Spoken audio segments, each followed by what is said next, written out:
Красиви са други неща, красиви са обич.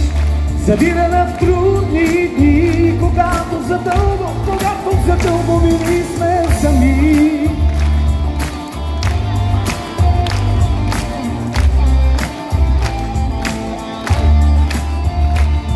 После минаха дни години.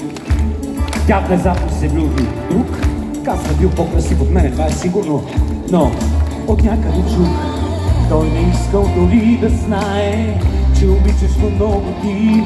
Своите чувства дори си играй, силно влюбен в своите черти. Готови ли сте всички? Дали си, че трябва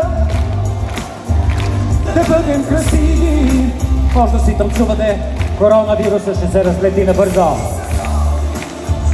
Ще помниш ли тези дни, когато са дълго били